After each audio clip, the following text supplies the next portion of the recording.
This conference will now be recorded. Good morning, everybody. Calling to order the meeting of the Connecticut Green Bank, October 23rd. What is it? 9:02 a.m. Do we have any public comments? Nope, hearing none. And so we're gonna, before we go into the consent agenda, which is chock full, we have as I think everybody's giving you a heads up, we have ethics training at 11, and it's mandatory. We will make provisions to hook you up with ethics if you can't stay, but it would be great to stay and get it done today because, as I said, it is mandatory. Beginning with the consent agenda, item number 1, meeting minutes. Special meeting of September 23rd, 2020. Has everybody looked at those? Yeah. Any? Yes. I was just going to say yes. I looked at. Okay, good. And any changes or updates or comments? Not from me. Okay. So do I hear a motion to approve the meeting minutes? This is then I make a motion to approve. Okay, a second. Chandy, seconds. Oh, Banu, hello. Hi. Good. All in favor? Aye. Aye. Aye. Aye. Opposed? Abstentions? People feeling cranky? No. Okay, good. The meeting minutes are approved. The next item on the consent agenda, and I'm trying to kind of get these approved as we move on one after another so that we don't get a resolution pile up. And that is the progress to targets, the final year-end memos on last year's performance. And there were some slight changes from the July draft memos, but they were in a positive direction. So, Brian, are you going to talk about those? Yeah, just quickly, as the board takes a look at those in July, what we do is we use those to do staff performance reviews in August and September, which we're now wrapping up. And then at June, as the last month of the fiscal year, we usually bring in more data. So we've updated those memos, and yeah, it just improved our performance. This will just tidy it up. We always do this every October to close down those memos, and that performance report you'll see in the CAFR, the Comprehensive Annual Financial Report, which we'll be talking about in a second. That's it. Okay. Any questions or comments? Do I hear a motion to approve resolution number 2? This is John Harity. So moved. Oh, this is Matt. I'll second. Okay, great. All in favor? Aye. Aye. Aye. Aye. Opposed? Good. Opposed? Abstentions? Good. There we go. And then item number 3 on the consent agenda is the proposed meeting schedule. And I know I sent a copy, and I think the subcommittee chairs were sent copies too. And does anybody want to talk about that, or?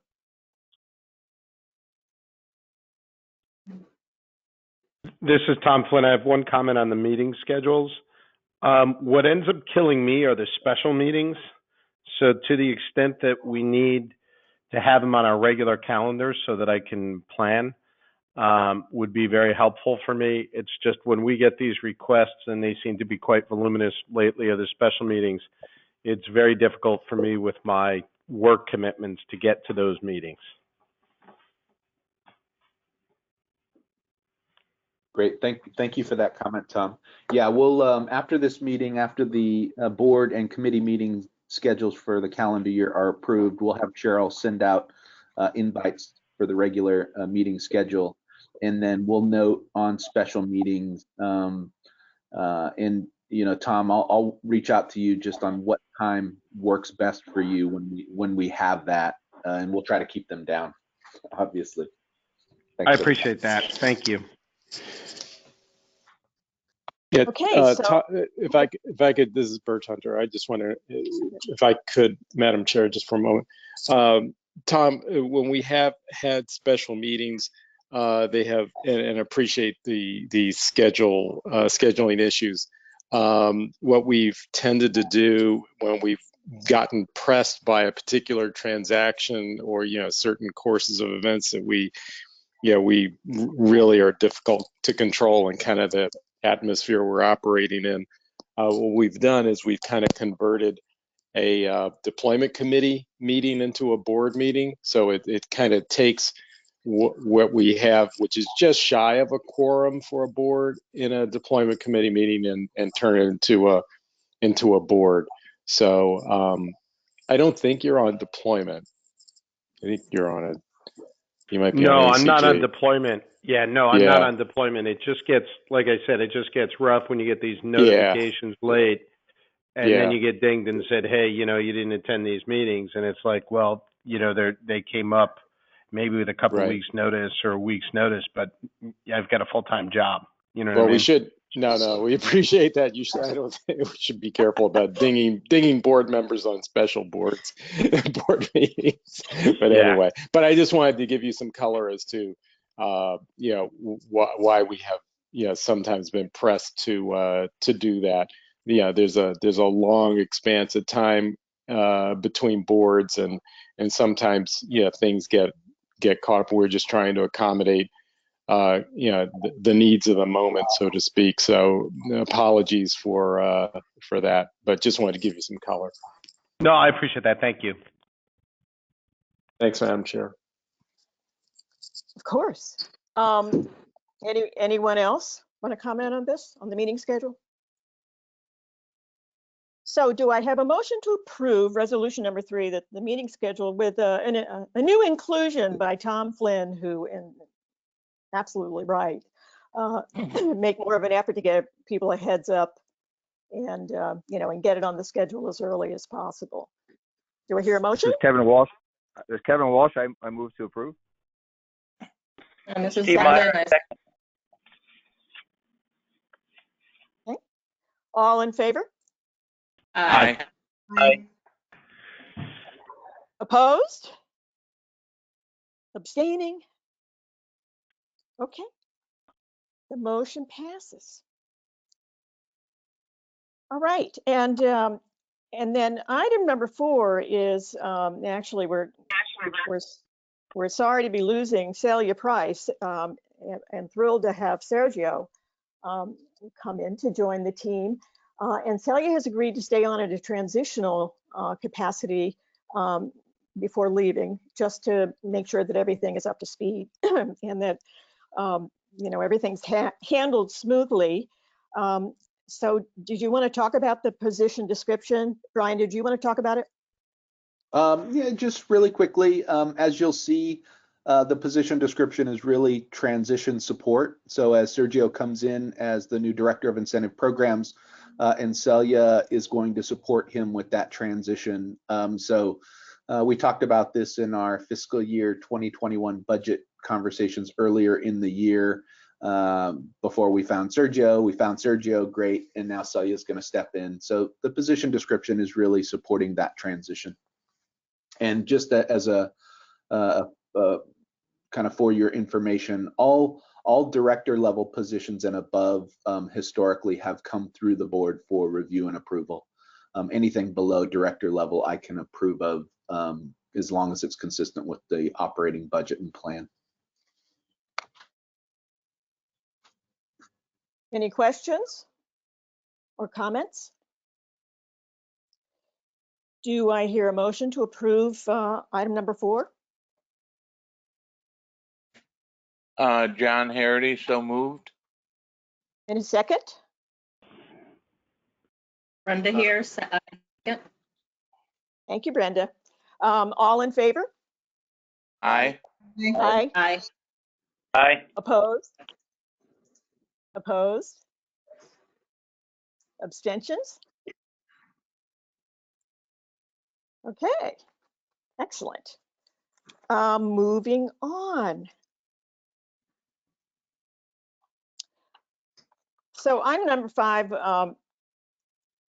is we talk about the staff approvals of transactions, and who's going to discuss that? Did you want to talk about that, Brian? Let me give a quick overview. So over the years, the board has supported the staff to be able to approve of transactions that are, in this case, under 500,000 and no more in aggregate than $1 million. The process typically is to report out to the deployment committee. Per Bert's prior comment, we changed our last deployment committee meeting to a special board meeting. But so since this is a board meeting, what we've done is essentially reported out, but because the process is reporting out through the deployment committee, here the process has been having the board approve of the report out. So we wouldn't have a resolution in the deployment committee meeting, it would just be a report out. But because this is a board meeting, we have a resolution to approve of the report out. And this is all good. These are all transactions, typically CPACE transactions that are consistent with our comprehensive plan and budget. Any questions or comments? Okay, do I hear a motion to approve resolution number 5? This is Brenda. I make a motion to approve resolution number 5. Thank you. A second? Steve Meyer, I second. Yep, Steve Meyer seconds. Great, thank you. All in favor? Aye. Aye. Opposed? Abstentions? Okay, great. Item 5 is approved. Excellent. And Chair Reed, the remaining bullets are report outs. So the loan loss decision framework is our end of the year report out on transactions, loan loss transactions. We're in good shape broadly. You all can see that. And then we do have a quarterly report out. So on transactions under 100,000 and no more in aggregate than 500,000, these are staff restructurings and write-offs. So kind of the opposite of the prior. And these are just report outs again. We have the fiscal year IPC progress to target memo, and then our Q1 FY 2021, how we're doing on progress to targets, and we're doing well. So these are all report outs, and happy to go into any detail on any of them, but we're in good shape on our loan loss, implementing our loan loss decision framework. Steady.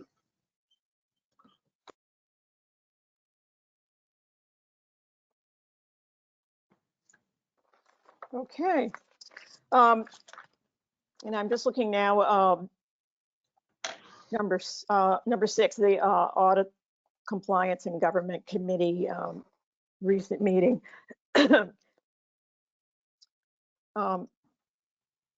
So that was the audit.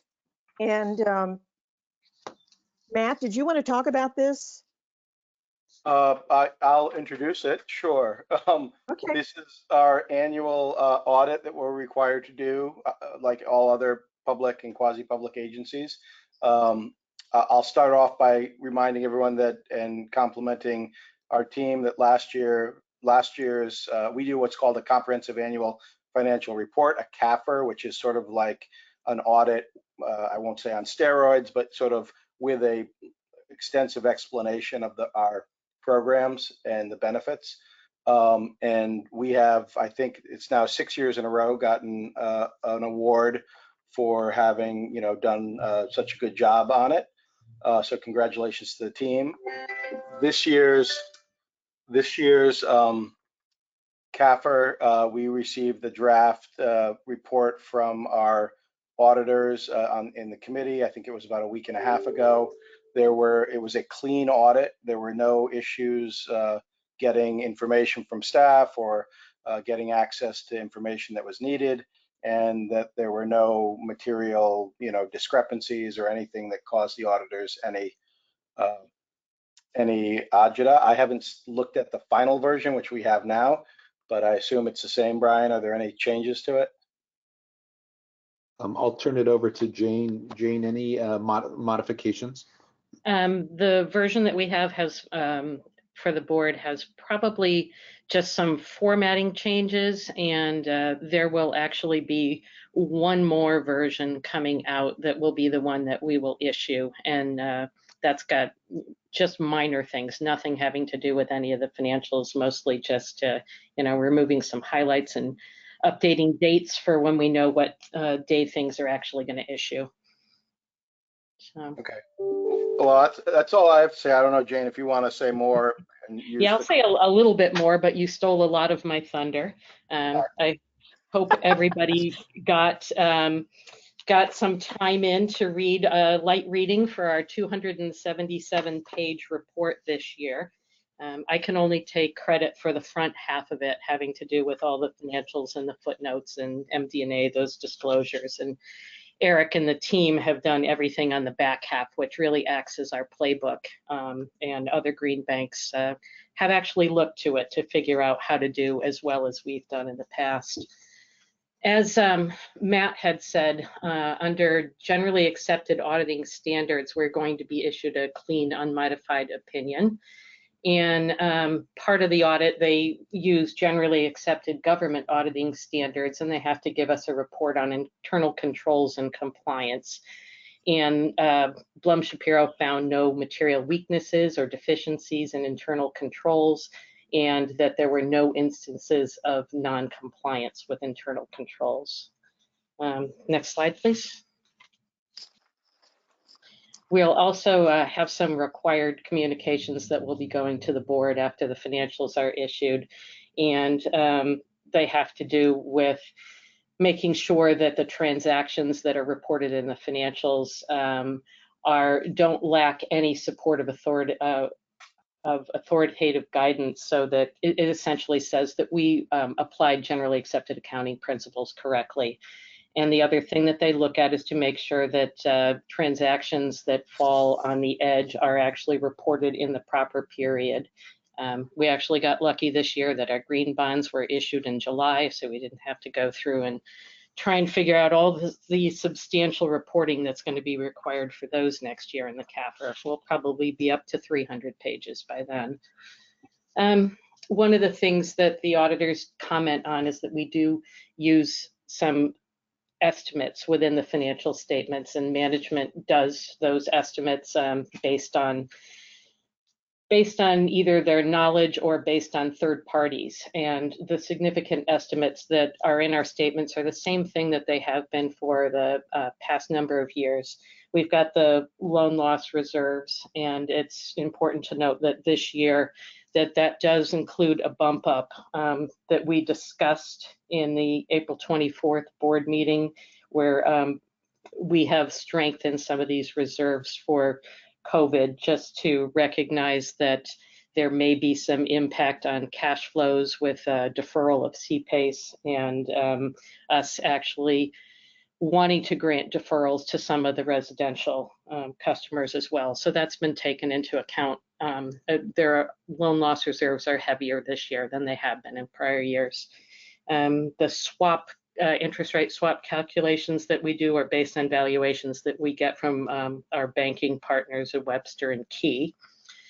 The pension and OPEBs, retiree health liabilities, are actually valued by actuaries that the state of Connecticut hires, and those are items that we end up having to take our share of the liability, but we really have no control over what is put through our financial statements.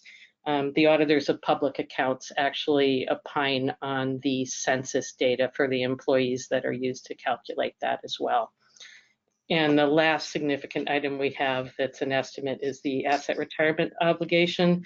for the solar facilities. And that's just to make sure that as those facilities are taken down and reach the end of their useful lives, that we have something left over to make sure that we can dispose of or recycle those properly. Next page, please. As Matt referred to earlier, it was great working with Blum Shapiro this year. We didn't have any difficulties dealing with them, and they said they had no difficulties in dealing with us and getting the audit done, and that they didn't find any uncorrected misstatements, and that we had no disagreement between the auditors and management, and that there was nothing that we did that would make an opinion contingent on any of the work they did. And also that they did not find anything that they needed to bring to the attention of the Audit, Compliance, and Governance Committee when they went through their audit. Next slide, please. As they mentioned at the ACG meeting and same here at the board meeting, they are available if there are any questions that anybody wants to reach out to them individually upon, and their contact information is here. Does anybody have any questions before we move to the resolution? Jane, if I could just say one more thing before we move, because we only talk about the audit once a year.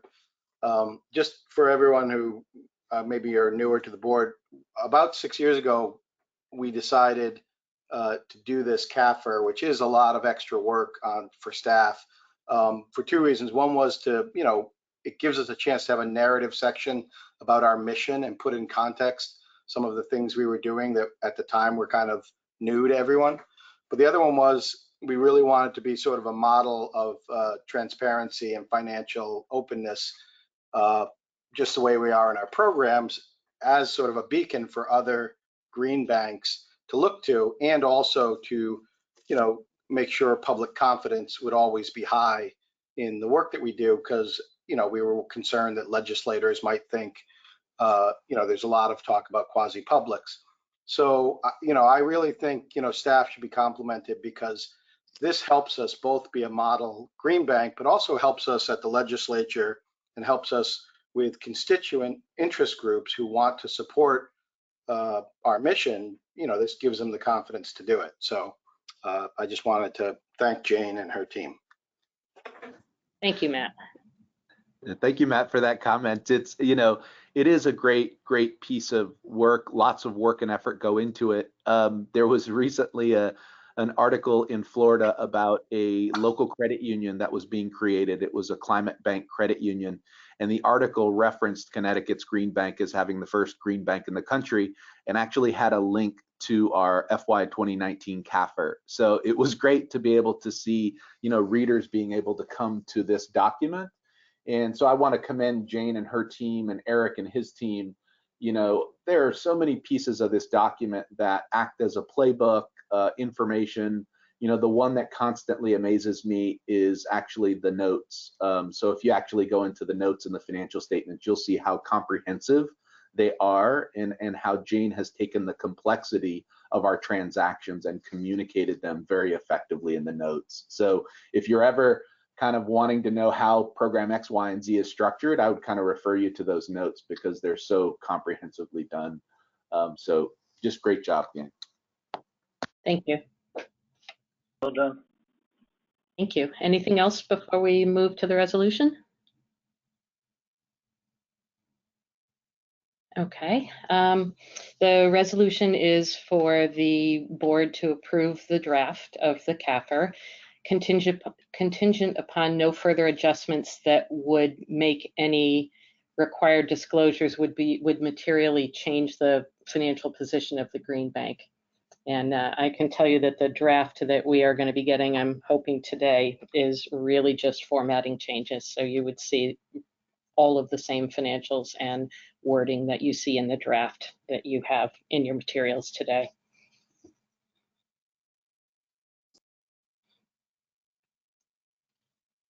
Okay, do I hear a motion to approve resolution number 6? This is Tom Flynn. I'll make the motion. Binu Do I Chandy? hear it?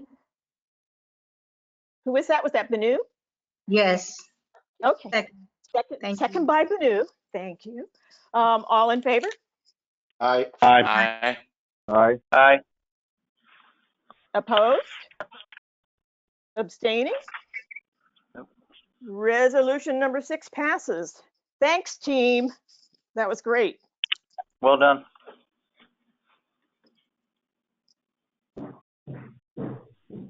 All right. Okay. And I can handle this next slide if that's okay. With Oh, maybe good, with good, good. Matt. Matt, feel free to join in at any time. But obviously, the ACG committee meeting was really about the CAFR and getting that approved. Other cleanup items that we handled is our board member term updates and attendance review. Something I just thought it may be useful for board members to know is that when your term ends, you're still on the board until you either resign or your replacement is appointed. This is something that there's statutory guidance for, and other I've spoken to other quasi-public general counsels, and that was a consensus. And then obviously, I think it was pointed out earlier on the attendance. We'll always need to do a better job with having as little special meetings as possible. We also do an annual review of all of our governance documents. We have bylaws, operating procedures, ethics policies for the board, for staff. We have a purpose.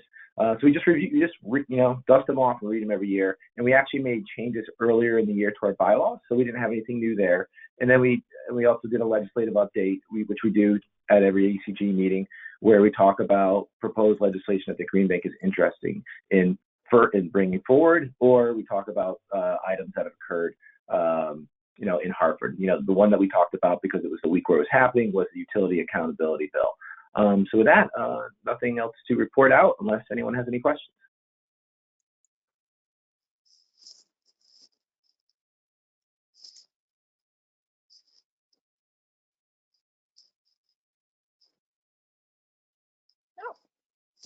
Okay, so we need to approve 5A. Nope, Brian? no action taken. That's Okay, those are I the didn't easy think ones. so. I didn't think so, but you never know. Okay, thank you.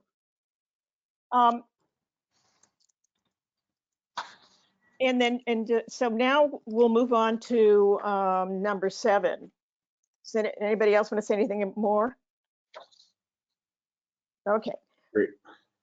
So this was actually, this is when do we make the decision to go to Pura? Oh yeah. September 23rd was our special meeting, but we immediately went to Pura, and I'm happy to actually, let me provide some update and some context on that. Okay, but I just wanted to say before you do that, Brian, that this was such a smart thing to do because it did not happen legislatively in the special session, and this was our plan B. So thank goodness we did this, and Pura's on board. So tell us the details. Great. Yeah, as Brian noted there, the utility accountability bill became the focus of the special session of the legislature. So they were very focused in on the increased rates that occurred in July, and then the utility response to Tropical Storm Isaias.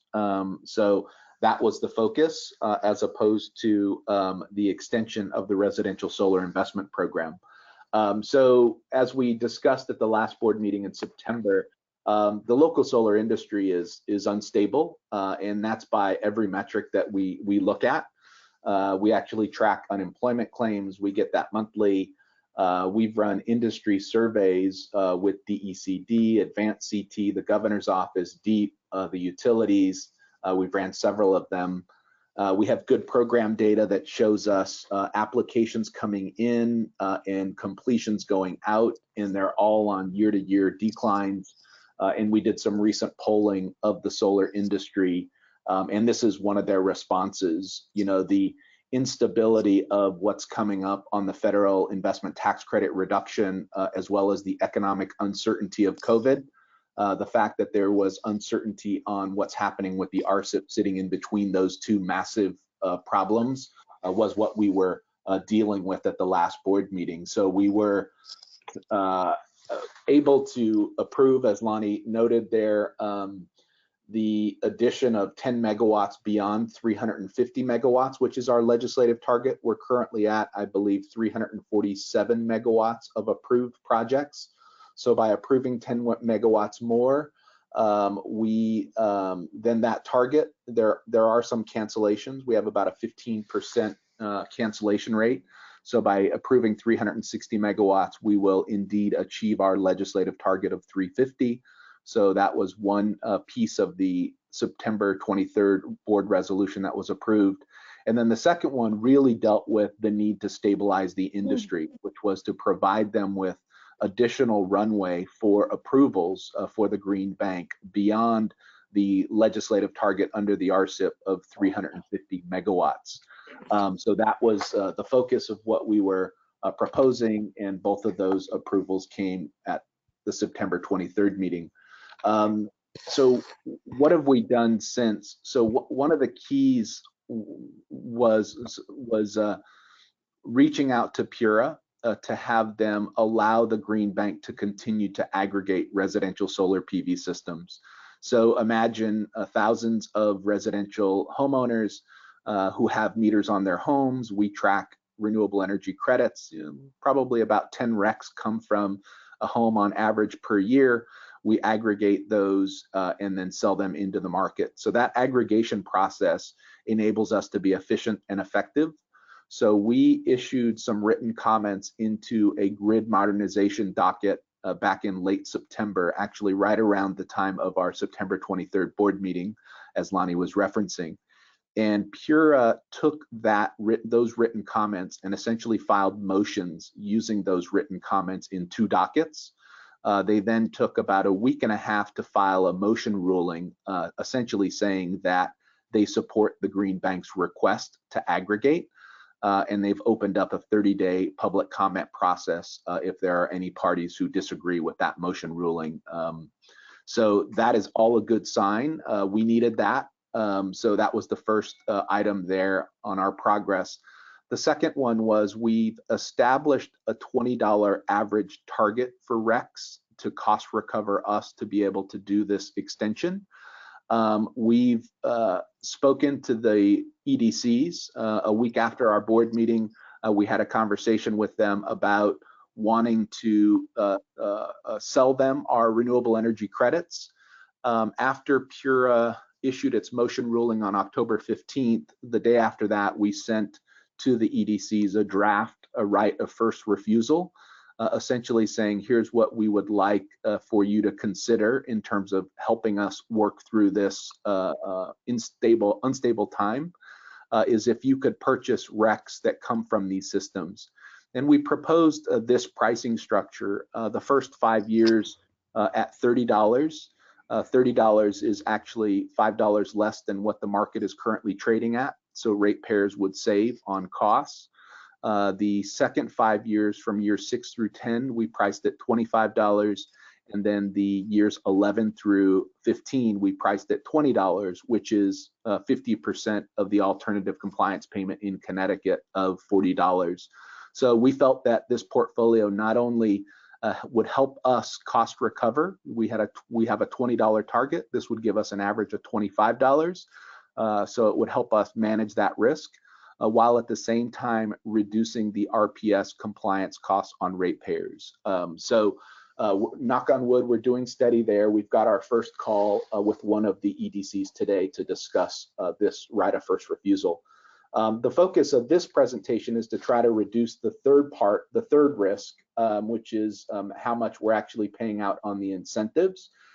So one part of the resolution from September was to come back to you with a recommendation for how we would reduce the incentive levels in subsequent steps, 16 and 17.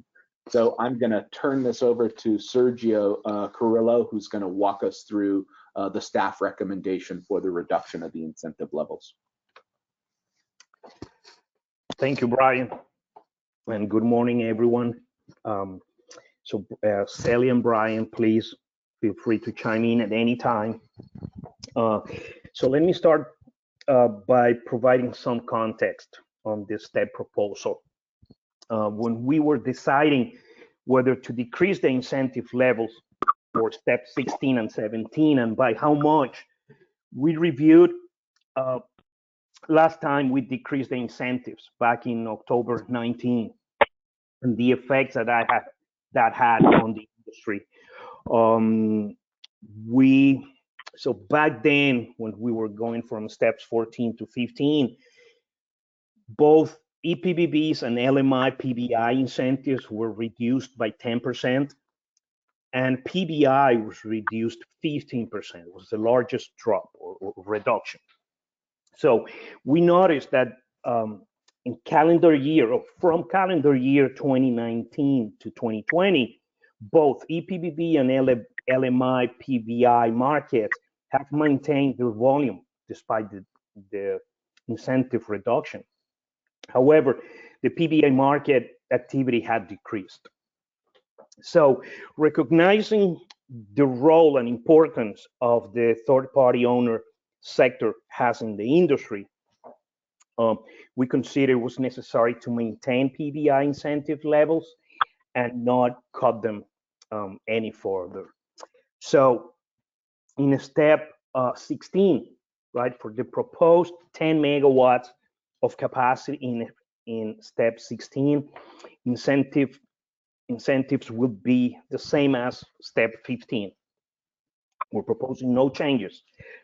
And we know a portion of these projects would be cost recovered through RCIP based on anticipated cancellations, as Brian just mentioned. So in proposing step 17 incentives, consideration was given to past incentives, market activity, and current incentive levels as a percentage of installed costs, which are already low for PBI projects at 5.6% of an average installed cost. So the incentives for step 17 for the 22 megawatts of capacity in step 17 would be a 20% incentive reduction for EPBB projects, a 10% reduction for LMI PBI projects, and no reduction for PBI projects for the reasons I just mentioned. The ZREC equivalent prices are $15 per rec for PBI, $35 per rec for LMI PBI, and between $20 and $25 per rec for EPBB, reflecting the lower incentives for the PBIs. In terms of cost recovery, the LMI, PBI, and EPBBs will take more to cost recover on a per rec basis. Sally and Brian, is there anything we'd like to add here? Great, thank you, Sergio, for that. So as we noted before, $20 is our target, and what the gray box there is showing is that proportionately PBI projects are about 70% roughly of the overall portfolio, so everything weights towards the lower price. And you've got the LMI PBI and the EPBB at the higher price, which is above our target price. So the PBI actually helps us ensure and support the LMI PBI in the market while allowing us to cost recover towards our $20 target. So last month, you might recall, we had actually had proposed a 20% reduction of the EPBB and a 20% of the LMI PBI. We felt that it was important to continue our commitment to the LMI PBI and not reduce it as much. So we've revised that down from 20% to 10%. I think that's it. What this structure will do for us is it will give us a likely rec price range, a cost recovery range of somewhere between $15 to $20. And if we're able to achieve the $20 sale price on the other end, then we will cost recover this incentive over the 15-year life of these renewable energy credits. Happy to take any questions, comments. Yeah. Hi, this is John Harity. I had a question. What does this do in terms of the cost for consumers compared to other states? Are we high? Are we low? You know, I'm interested in you know, carbon reduction. So I want to get the widest adoption as possible. So how does this do in terms of that? It's a great question, John. We didn't update our Connecticut comparison to our Northeast kind of colleagues. We typically do that as a benchmark, but I'm pretty sure the story would be the same.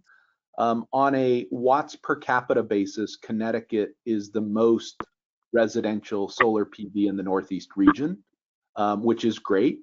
Usually everyone talks about Massachusetts and New York, but when you do it on a per capita basis, Connecticut's deploying more. And on an incentive level basis, how much is being provided to those participating end use customers outside of a net metering policy, you know, tax credits, renewable energy credits. Connecticut's also providing the lowest incentive. So what we're trying to do here is to maximize the amount of clean energy deployment while minimizing the amount of ratepayer or taxpayer contributions to it. So we're very mindful of both the effectiveness and efficiency. We are hopeful that this reduction here will allow the market to continue to try to stabilize from COVID. That's the goal of this, right? It's right now it's unstable, meaning, you know, hitting a 60 megawatt per year target is difficult for this market right now. We want to stabilize them and get through COVID so that as the market moves from net metering to a tariff, we can continue to see 60 megawatts or more being deployed through the tariff so that we can achieve the overall potential in the state to get to our 0% target. I can tell you that Chair Gillette in the tariff proceedings is very focused on the economic development of the industry, to the 0% carbon target that's been set by Governor Lamont through executive order, and 3, you know, ratepayer costs with the focus on wanting to ensure low income has a presence in the market. So all is good. We just need to help this industry through these crazy times that we're living through and get to the next step so that they can continue to deliver. Thank you, Brian.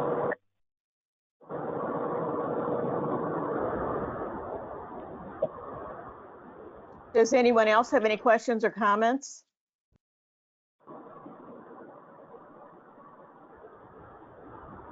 Well, this was a big job, and it's quite remarkable what you've been able to deliver, and to get Marissa on board.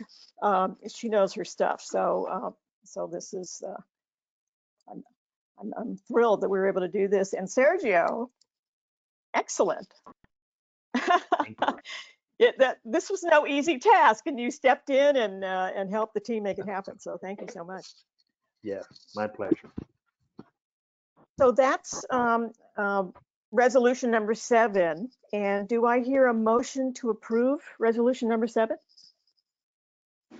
So moved. This is Matt. Second, John Harity. Great, thank you. All in favor? Aye. Aye. Aye. Opposed? Abstentions? Okay, great. So resolution number 7 is approved. Hey, Lonnie and Brian, it's Mike Lee. Just a heads up, I got to drop off the meeting at this point. Okay. Great. Thank you, Do we Mike. still have a quorum? Do we still have a quorum? We do, yeah. Okay, great. Thank you, Mike. Thanks, Mike. Yep. Bye-bye.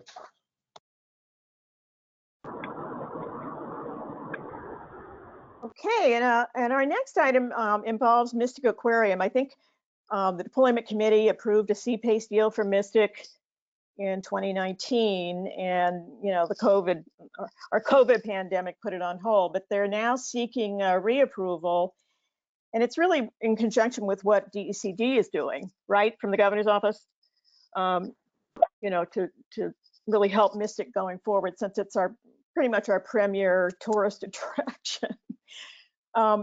So they're seeking reapproval of the project with some changes and requesting a concessionary interest rate of 3%. Who wants to talk about this? Mackie? Yes, good morning, Chair Reed. This is Mackie Dykes, the Vice President of Financing Programs. Yeah, that was great context. Not much more to add to that at a high level. The Deployment Committee approved a very similar project to this back in September. In the normal course of things, every CPACE approval that the Deployment Committee or board gives has a clock on it that has run out due to delays with this project. COVID wasn't actually the thing that held it up initially. The aquarium had a trio of lenders with a mortgage on the property, and they were unwilling to consent. So that had we were starting to work on a refinancing for the aquarium to get them out of the picture, and then COVID hit, which, as I'm sure a lot of you are aware from all the news stories. At the time, the aquarium shut down and was suffering financial hardship. They appealed to the state of Connecticut for financial assistance. Originally, that was around a $10 million request. The state, primarily the governor's office in DCD, negotiated an agreement where the aquarium would raise some funds through private donations and retire the debt on the property. And then the state would provide a $7 million 20-year loan at 3% interest rate. So I mean, there is some silver lining here, I guess, in that part of the deal was the state's deal was to get rid of those lenders that refused to consent to the CPACE deal. So they are out of the picture. There is no more debt on the property, and there was actually covenants in the state deal that did not allow other debt on the property except for CPACE financing from us. The state knew that, as you can imagine, the Mystic Aquarium has quite an energy bill, and reducing that is very important to generating additional cash flow for them. And as well, they have some aging HVAC equipment and roof issues that need to get repaired. So CPACE financing is a great solution for that. So we're coming back to, staff is coming back to refresh that original approval with slight adjustments to, well, I shouldn't say slight, there's a slight adjustment to the amount. It's slightly decreased, but we are adding a 100 kilowatt solar system to the project. The reason that we're able to decrease the cost while adding the solar system is that Eversource has increased their incentives to the project. And we're also requesting that, due to what Chair Reed already laid out, the aquarium is a sort of a cultural icon for Connecticut and a key piece of our tourism industry. So recognizing already what the state has done with their assistance to the project, we're recommending that our terms align with that state financing, at least with interest rate. Our term would be shorter. We're looking at most likely 15 years, but the interest rate we're proposing to be the same as the state financing.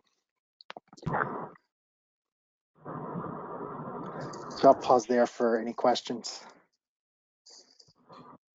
Hi, this is John Harity. Just a comment that this is my daughter's favorite place in the state. And so I'm really happy to be able to do something that helps it.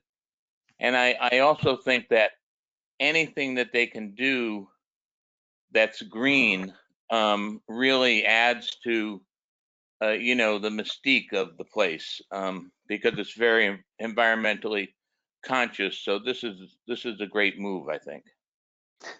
Yeah, I agree. Sorry. I'm sorry to cut you off. This is Brenda. I agree with that statement that this is a fantastic project. I hope to see other organizations like this move in this direction. So thank you. This is Tom Flynn. I agree with the statements that are said. Another item is I just wrapped up 14 years on the board of Beardsley Zoo in Bridgeport, and I think this would be good to pursue additional options with them. And the second thing was more of a question. I see this, someone had raised the fact that this is the largest tourism in Connecticut.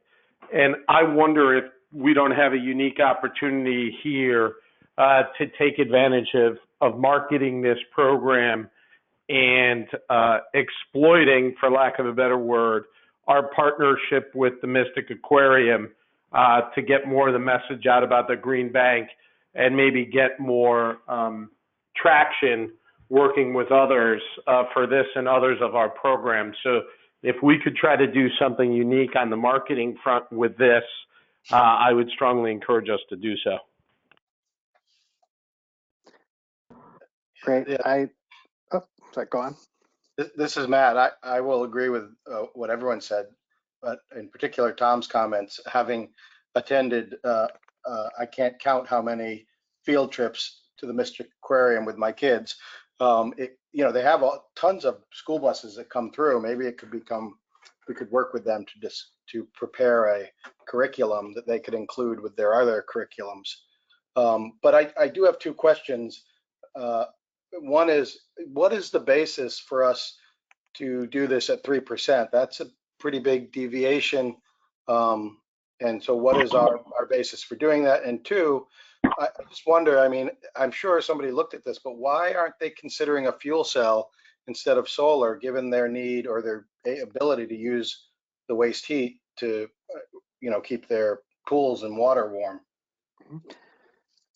Thanks for this question. So on the first question, the interest rate, we selected, so the normal interest rate, the previous deal was 5.95%. For one, when you at that rate, the SIR is positive, but they're not seeing positive cash flow every year. They're addressing some, they're doing some great short payback measures, the LED, the VFDs, but they're also replacing some HVAC equipment. There's some roof repairs that have to happen in order to let both the solar and the HVAC happen, the RTUs. So, the payback on those measures are long, and the cash flows at our normal rates are negative in several of the years. So, given the importance of the institution, we keyed off, and the fact that cash is very important to them right now, and the sort of, we work closely with DCD as they were crafting their assistance, and CPACE financing never promised at a lower rate, but it was always envisioned to be a part of the help for the aquarium. We thought mirroring the terms of the state financing was appropriate. So that, the 3% comes just from that's the rate that the aquarium is getting from their DCD loan. And then on the second question, we are talking about that with them now. Actually, the only reason there's not a natural gas right now in the area. Eversource is talking about an expansion of a line to that area. So we are in conversations with the aquarium and BFS, which is a developer that works with Doosan, about the potential for a fuel cell. The timeline for that would be, if we're going to do it, we would close by late 2021, so we can capture the ITC for that year, and then actual project construction and delivery in 2022. VFS thinks that they'll need. Typically, they arrange the financing. they had reached out to us because they think they might need our help in this case. So, we've told them we're standing by to see if we can work with them on structuring something once it becomes clear on the gas actually getting there. Okay, thanks, Becky. I guess I'd just say on the interest rate, I mean, I get wanting to help them, but 10 years from now, this immediate crisis may have passed. Is there any way to sculpt or have sort of an introductory rate and then have it go to our normal rate, assuming 5 years from now things have leveled off? I'm not sure. I support it, but it just seems like a pretty big give for 15 years of financing. Yeah, if the board would prefer us to look at that, we certainly can. We recognize it is a concessionary rate. We thought the precedent that we were setting, the sort of the box we were drawing was fairly conservative. Since I think the precedent would be where the state is stepping in with a concessionary loan. And CPACE is, envisioned at a similar time. That's when the Green Bank would entertain rates like this. One thought on this, and this is Tom Flynn again, going back to the comments on marketing, if in fact, and I understand that cash is at a premium for them and we're trying to work with them, the in-kind marketing program to make up for the difference in rate for such a high-profile client might work to their benefit as well as our benefit, both from a cash perspective and in a public awareness perspective. So you might want to throw that on the table as part of this give on the rate. Great idea, Tom.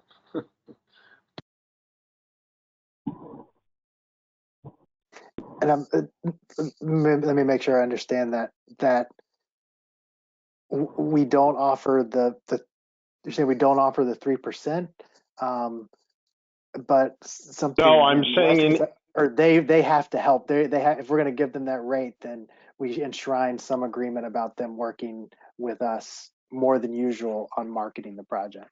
That is absolutely correct. Oh, got it. Okay. Yeah, this is Lonnie. I think that's a great idea, and I was already envisioning, little videos of belugas and penguins talking about how thrilled they are that in their natural habitat, climate change is, essentially destroying it.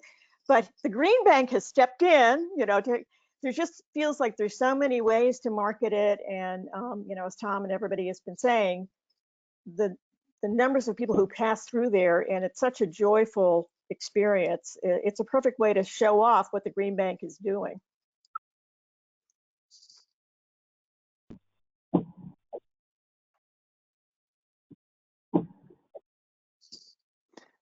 Yeah, I've been pushing them. The solar project was supposed to be bigger, but they didn't get the ZREX. I've been pushing hard to make sure some aspect of solar is installed. There are great savings associated with it, but it does add some project complexity, primarily for that educational reason. Variable frequency drives and building management systems are great from an efficiency standpoint, but for the educational and marketing perspective, they don't have the sexiness that and just visibility that a solar project does. So it's great that that they want to include the solar, so we have that sort of centerpiece of the marketing to build everything around. Great. Any more questions or comments? Well, this is Kevin Walsh. I just want to add my support to what Tom talked about, in exchange for the concessionary rate, striking a joint marketing arrangement or whatever it may be. I think that's a terrific idea.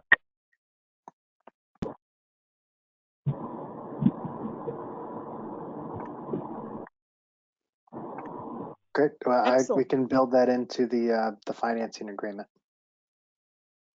Great. So that's the provision of how we're going to update Resolution 8, and we can go ahead and approve it with the new inclusions. I think we need to make a motion to amend it to include that provision, and then we can vote on it as amended. I believe. That sounds right, and that's how you do it in the legislature, so that's why I was asking. So do I hear a motion to amend Resolution 8? I'll make that motion. This is Tom. The motion is to amend that in exchange for that preferred rate that we enter into a marketing agreement concurrent for this partnership. Second, John Harity. Great. All in favor? Aye. Aye. Opposed? Abstaining? Okay, excellent. So Resolution 8, now including our new amendment, do I hear a motion to approve it?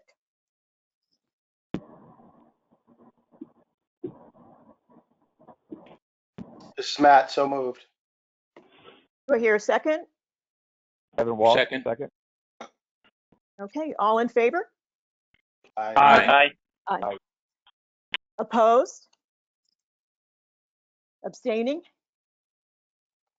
Good, good. Okay, Resolution 8 is approved as amended. Great, thank you all. I'll be sure to pass on all the positive comments and support to the Aquarium team and the CEO. Excellent. Excellent.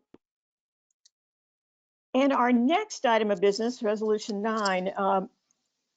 So we talked about Skyview Ventures. It was a transaction earlier this year, and their commercial solar investment program for towns across the state is expanding, which is a fabulous opportunity. And we want to increase our financing facility for these projects in support of municipal buildings and school buildings. Bert and Louise, want to talk about this? Good. Thanks, Madam Chair. I'm going to have Louise Delapresca explain this one. Thank you. Thanks, Bert, and thanks, Madam Chair. So yeah, this is Louise Delapresca, an Associate Director in the Clean Energy Finance team, for the benefit of the minute taker. In terms of adding to the context already provided, not much to add. We are coming back to the board for the third time now with this essentially the same transaction, the same facility. We've been making good progress since our last meeting, the last board meeting where this transaction was discussed, in that we have deployed $2.1 million of the approved facility size, which was $3.5 million. And that means we have financed 21 projects in the state. So looking back at the performance of the borrower and also the underlying projects since we set up the facility, the borrower is a prompt payer, and the projects themselves that secure the term loan are performing in line with expectations in terms of how they are generating solar energy. This gives us confidence that the projects we are lending against are quality projects and that the due diligence process we've put in place is a good one. In terms of why we should think about expanding the facility, expanding the term loan to $7 million. Firstly, it would be on the same economic terms. So those are, considered favorable to the Green Bank, considered a good deal. The borrower itself has developed a pipeline of financeable projects over 4 megawatts in size out to the end of 2021. So there is scope there to deploy this capital. The facility itself is secured by what we believe are quality solar projects with creditworthy counterparties. So counterparties to these solar projects are typically almost entirely municipalities in the state, and the economic terms of the facility are contributing to the Green Bank's own financial sustainability goals. And that's all on the background. I'd move on to the resolutions, which are on the next slide. Of course, open for any questions. This is Matt. I guess my only question is, I'm just a little confused. How did we, I mean, was this the result of an RFP? There seem to be a lot of other players in the same space as Skyview. Why are we, or how is it that we are working with them and not others? How did we get there? Yep, good question. So we did go through a process of strategic selection, which was approved by the board in the previous resolutions regarding this transaction in accordance with the Green Bank operating procedures, and it was in accordance with the meeting the requirement of a strategic selection. What we do have now is an open RFP.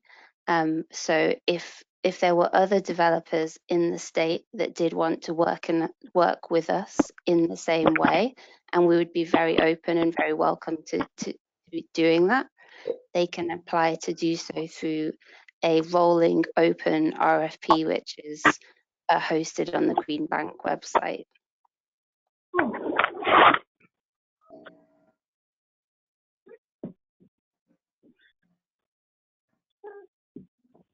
Any questions or comments?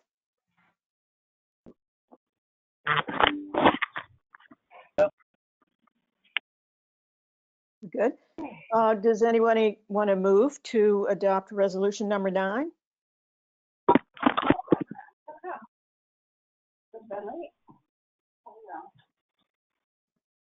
So moved, John Harity. Do I hear a second? This is Brenda. Thank you, Brenda. All in favor? Aye. Aye. Aye. Aye. Aye. Opposed? Right. Abstaining? Well, but that's too hot, so I'm gonna shower in the morning. Okay, so resolution number 9. Madam Chair, this is Matt. I'm abstaining. Oh, sorry. from You're that. abstaining. Oh, I'm sorry, I didn't hear that. I've Matt. had projects with their subsidiaries, and some of them I think are on the list, so. Took a little more of a nap. Okay, but I think that's still, that's enough votes to everybody who's still on, enough votes to pass resolution number 9. He's overtired, yeah.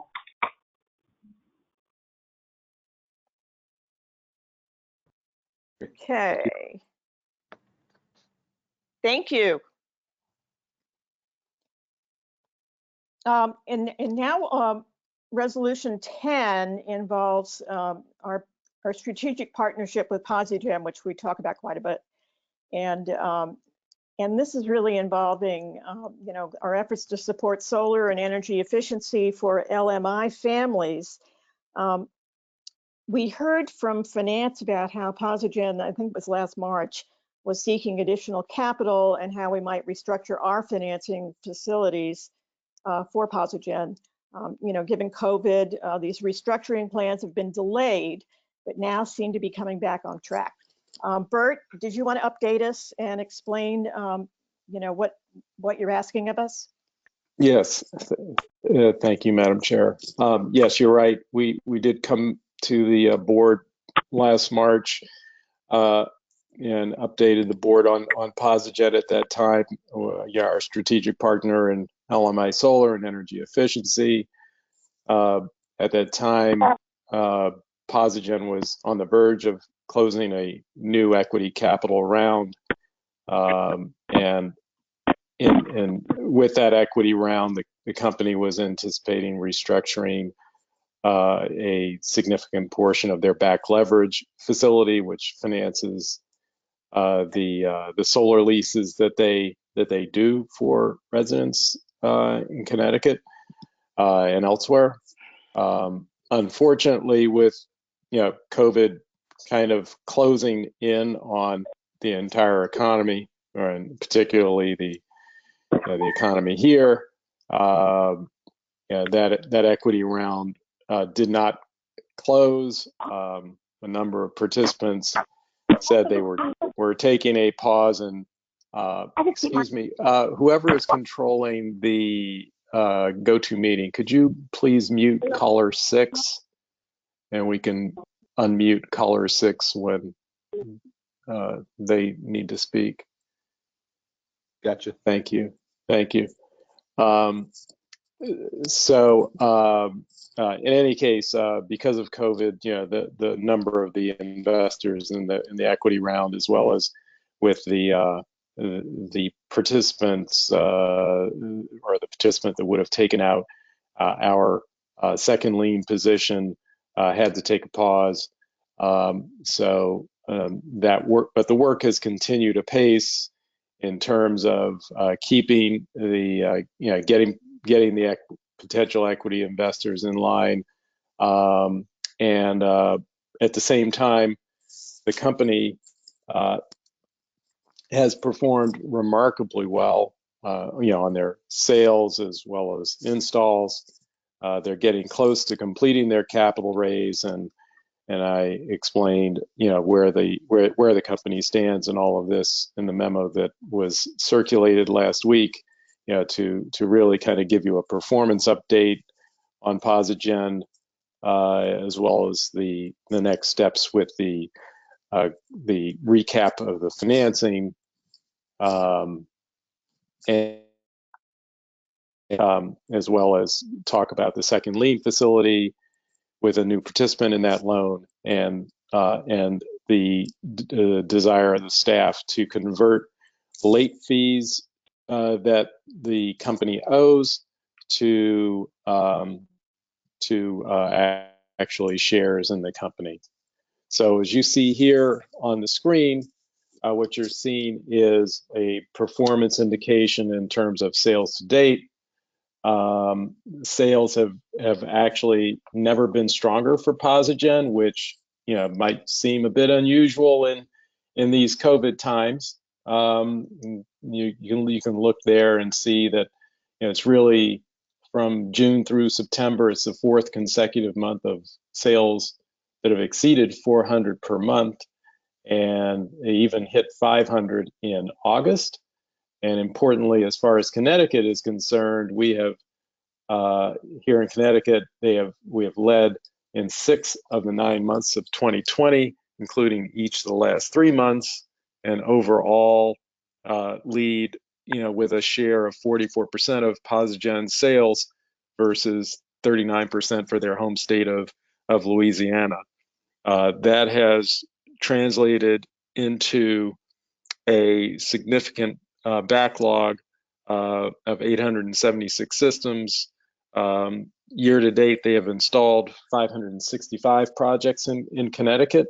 So, there's certainly a lot of activity that is strongly keeping, with activity here in Connecticut, as well as Louisiana.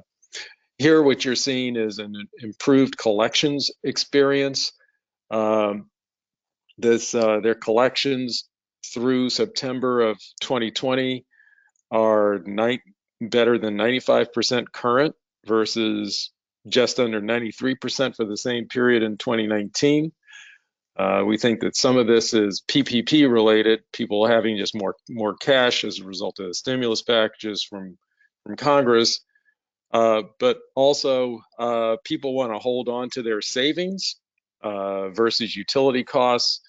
And Posigen can and does disable the systems of delinquent customers, which eliminates the utility savings, meaning they're then, moved back onto their utility source of energy as opposed to solar.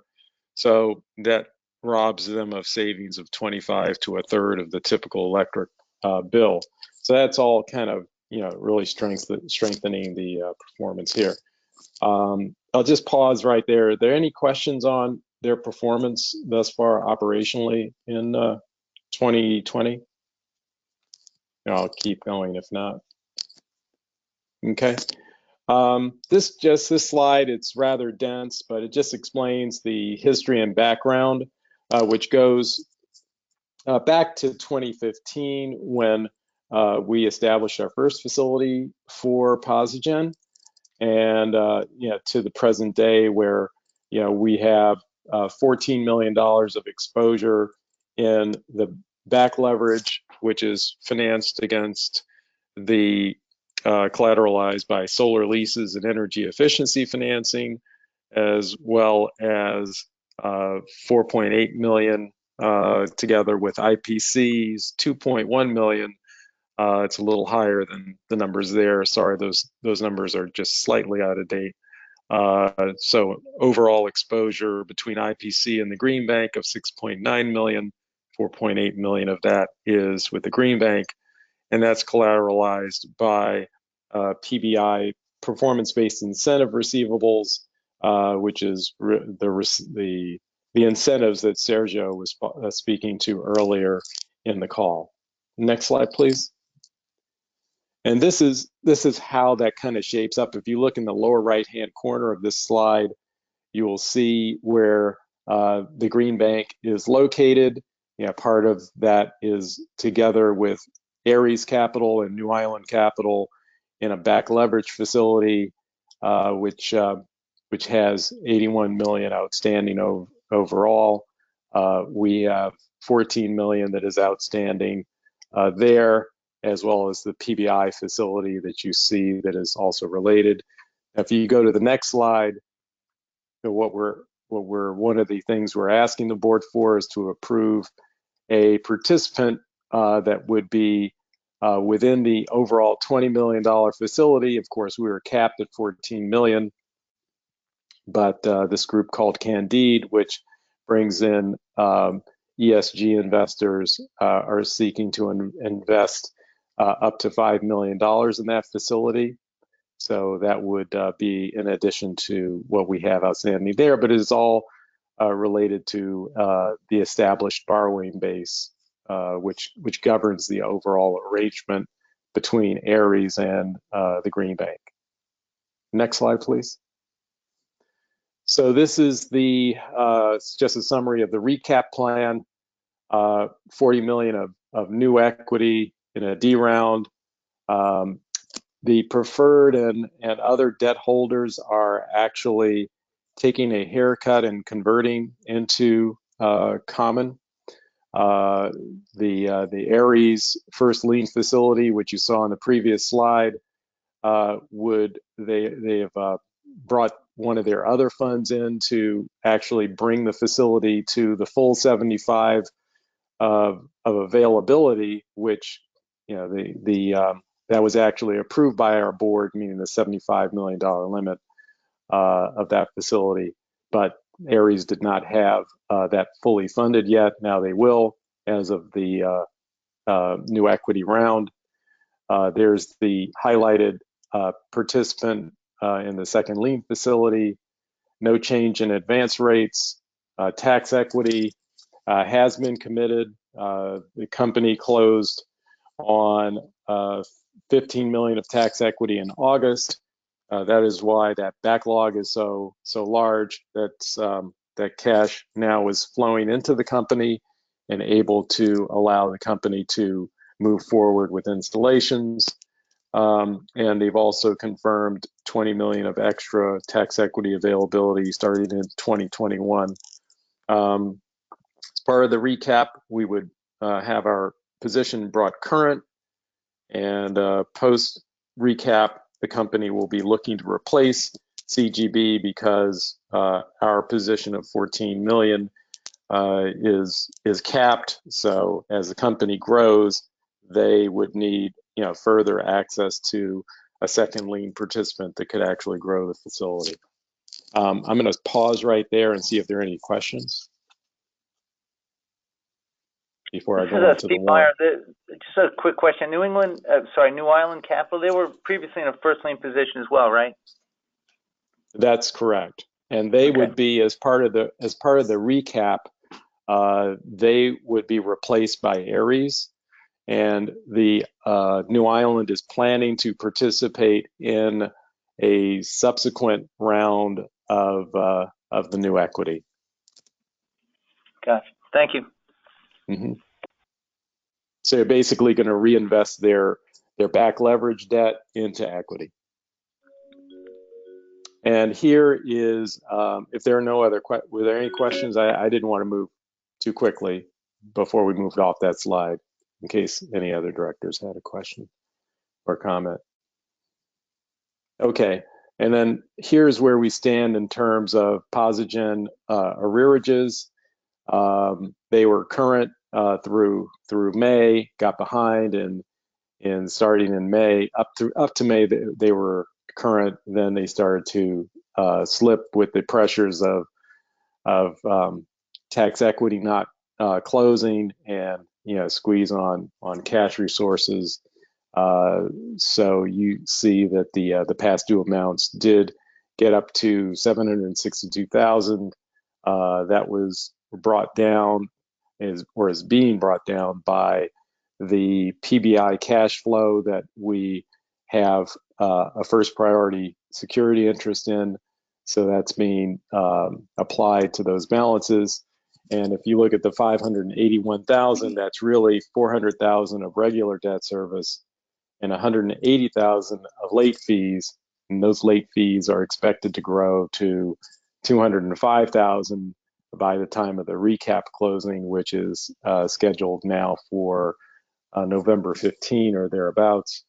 And the idea is that we would convert those late fees plus a little bit of margin reduction so that we can keep this a cashless exercise to provide them some COVID relief, if you will, in terms of use of cash, and convert that into equity at a 75% discount off of what the other participants that are being converted into that part of the D round, in terms of converting their preferred stock and certain debt instruments, debt obligations. So they're being converted at $2, we'd be converted at 50 cents. And that would give us about 500,000 shares of stock and about a 0.6% ownership interest in the company. If that certain public market valuation parameters are met, the company would be valued at an exit price of $400 million in 4 years' time. So the payoff could be quite handsome, but we don't really have to get that much upside to break even. The break even point for what we would be converting right now is about a $115,000 valuation, which is about 30% above the cash in price of once everything is converted at this round. So it's kind of a modest upside that would be necessary to be achieved to do a break even on what we would be exchanging for. And that's the presentation. Why don't we hold there to see their questions on what we're asking for here, which is really to approve the Candide participation and the exercise of this warrant. This is Kevin Walsh.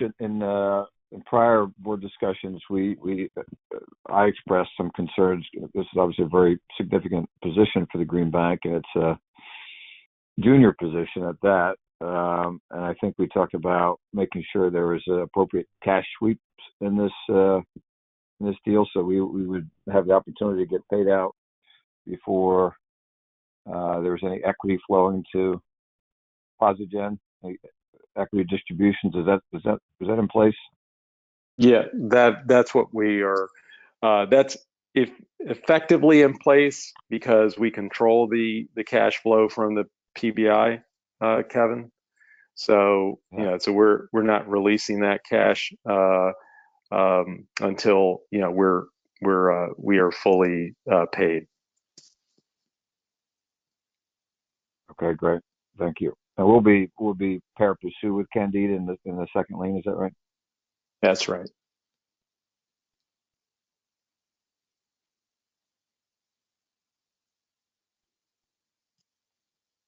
Okay, there are no other questions here. The resolutions, the reason that the language is highlighted there is there was a previous iteration of this that had a number 19 million mentioned, but it's actually 20 million in terms of the overall facility. But Candide's participation would not exceed 5 million, and of course we're tapped out at 14. However, the company just wants the 20 million to just be in place, because if they roll us out, then they don't have to do as many changes in the documentation. So since this is already kind of in place, it doesn't really affect us in terms of our out the door cash. It's just a documentation thing, but we're just doing that there. And then the second resolution relates to the warrant. Back to you, Madam Chair.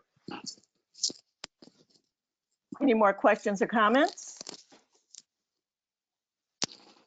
Do I hear a motion to approve Resolution 10? This is Matt, so moved.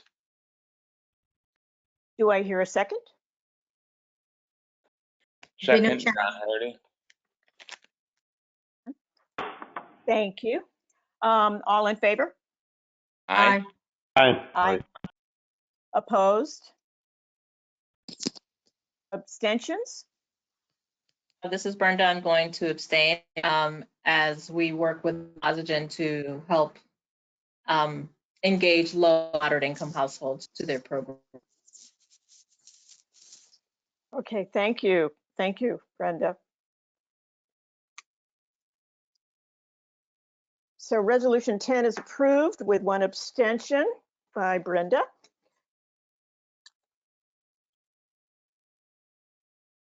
I think, our next order of business. So now we're going to have some updates. The Cargill Falls, which is a pretty exciting project in the town of Putnam, the mixed-use residential, including low-income and commercial property, major rehabilitation project from a former manufacturing plant. And I think Mariana and Bert are going to give us an update.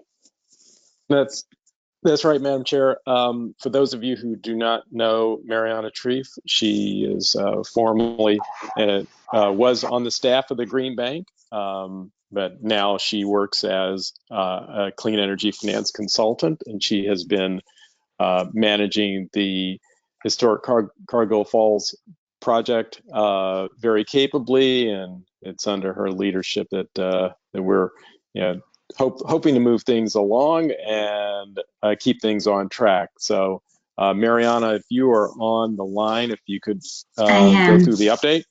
Great, thank you. Yes, thank you, Bert. Thank you for the introduction. And I'll try to keep this brief. As both Bert and Madam Chair mentioned, this is a mill redevelopment that has been redeveloped into mixed-use residential and commercial space. And we've been involved in this project for a number of years now, financing 2 hydroelectric turbines, which combined have about 900 kilowatt capacity, and have also contributed to some of the redevelopment by financing energy conservation measures. And both of those have been financed through a CPACE loan, through a 6.2 million CPACE loan, which is part of the greater redevelopment capital stack of about $32 million, and includes funding from the Department of Housing, Urban Act funds, state and historic tax credit investors, and also some developer equity. I think the last time we came to the board was earlier this year, around January and February, potentially requesting an increase in our loan, which for now has not been increased. And we wanted to come here to you today to give you a bit of an update of where that project stood. The residential and commercial buildings have been completed from a redevelopment perspective. They received the certificate of occupancy this summer in late August, and they've seen a very, very successful uptake from a residential tenant perspective, with occupancy at around 75%, despite COVID. That said, due to COVID, commercial lease-up has been pretty slow, and hoping it'll kick up in the next year.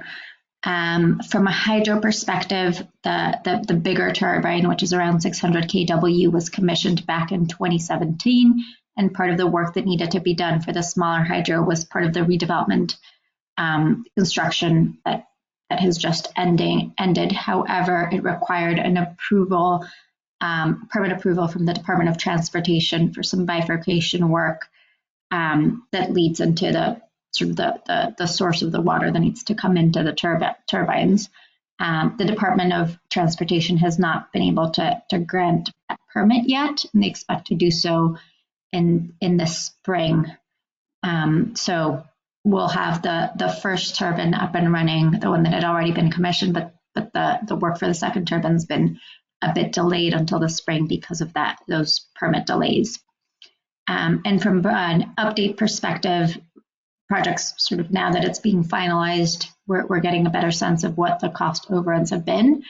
The majority of those cost overruns are a result of the sort of historic nature of the building, where it was very hard to be able to budget everything that was needed for the rehab, and things sort of came up, which is not unusual when these historic buildings are being redeveloped.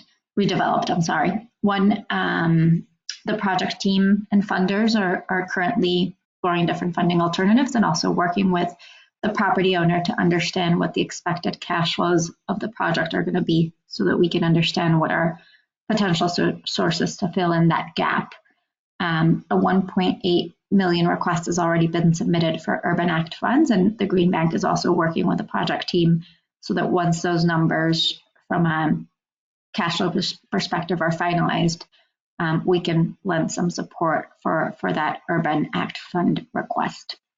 So if you could hit the next slide, we'll just go through these. These are just some pictures that we wanted to share with the board, because it's easy to get lost in a project that has been, I think, 5, 6, 7 years in the making, where the Green Bank has been involved.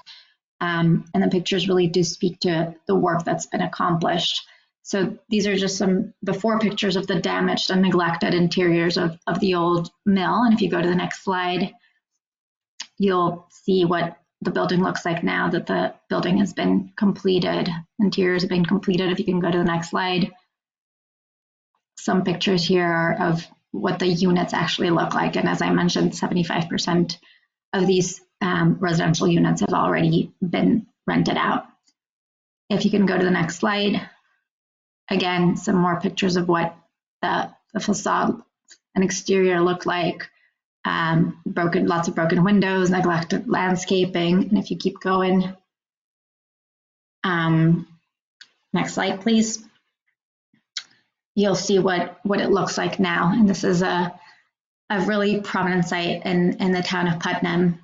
If you go to the next slide, you'll be able to see how different it looks after this project has been completed. I know it's been an interesting one, a challenging one at times to work on, but it's really great to see what this looks like now. If you go to the next slide, you'll be able to see a little bit better where this stands in terms of the community. So that's it from me. Oh yeah, I slipped this slide in without you knowing it, Mariana. I didn't want to disturb you, but this is when Mariana. Yeah, this is the street that will have to be broken up in order to put in place the new piping that will go flow to each of the turbines.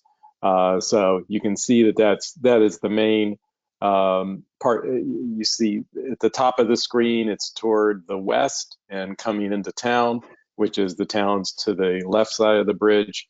So this is the main entrance to the town. So, it would be quite disruptive to plow through there in the winter with possibly snow, ice, etc. So that's why it's being held off till the spring. But just wanted to give you some perspective as to the kind of work that was being done there. Thanks, Mariana. That was a great update. Any questions from the members of the board? This is Binu Chandy. No question, but I'm happy to see the pictures. I know my group, my Brownfields group at DCD, was involved in this project, and it's really great to see the after pictures and see the good results. Thank you. Absolutely. Yeah. I was just saying, this is Lonnie. This is Lonnie, and I think John Harity actually made the point when we were discussing this project a while back about this is another marketing opportunity. This is an amazing accomplishment, and certainly the optics are great. So congratulations. Thank you.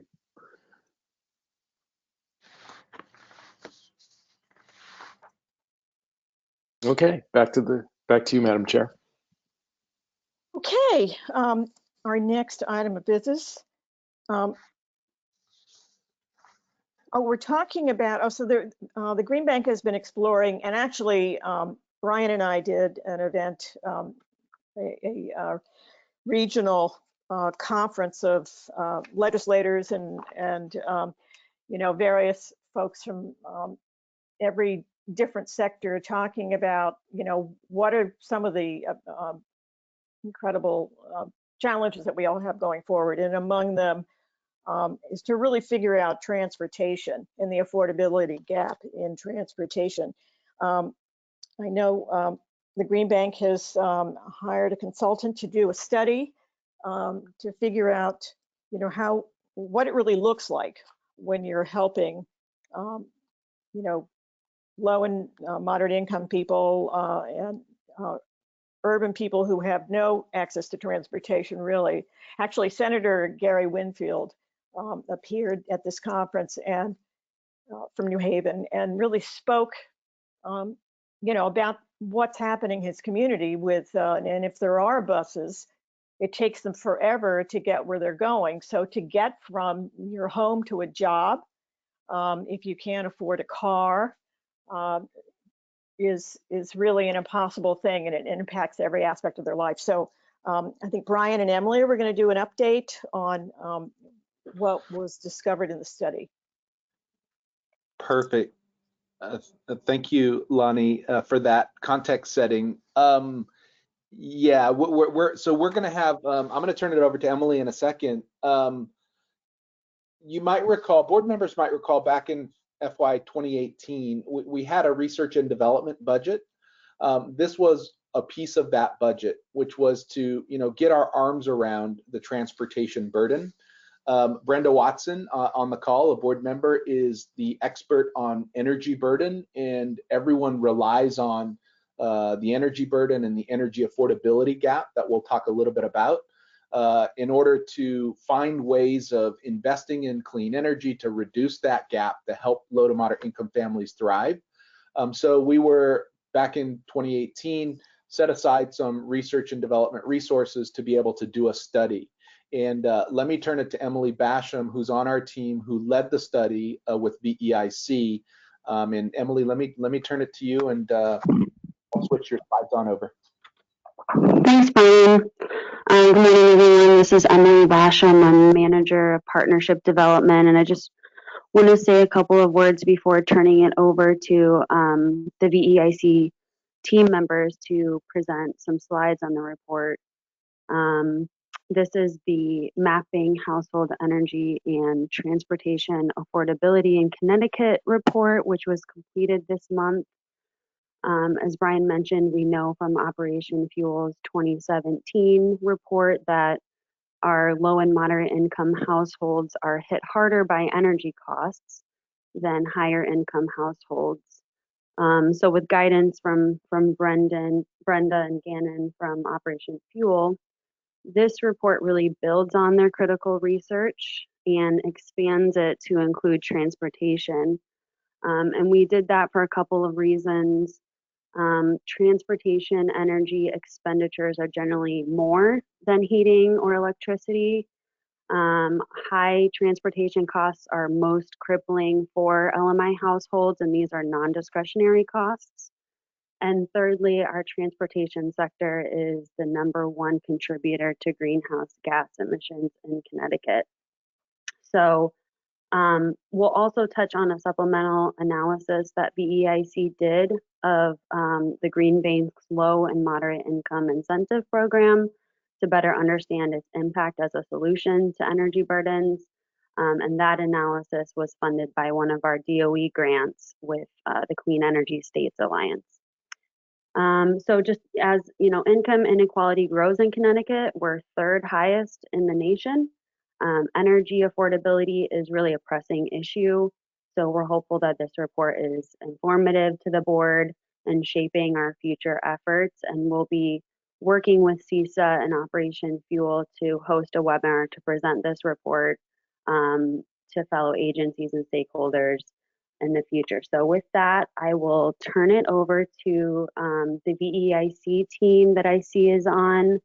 And I'd like to introduce Justine Sears, who's a consultant with BEIC, Leslie Badger, who's the lead analyst, Jennifer Wallace-Broder, who's the director of Clean Transportation. So thank you three, and I'll turn it over to you guys. Hi, everyone. This is Justine. Can I advance slides or? Yeah, if you just want to tell me, Justine. Okay. Okay. Thanks. So that is us. I'm Justine Sears, and I'm on with Leslie and Jennifer, and we work with VEIC. VEIC is a nonprofit based in Vermont with offices in the Midwest and Washington, D.C.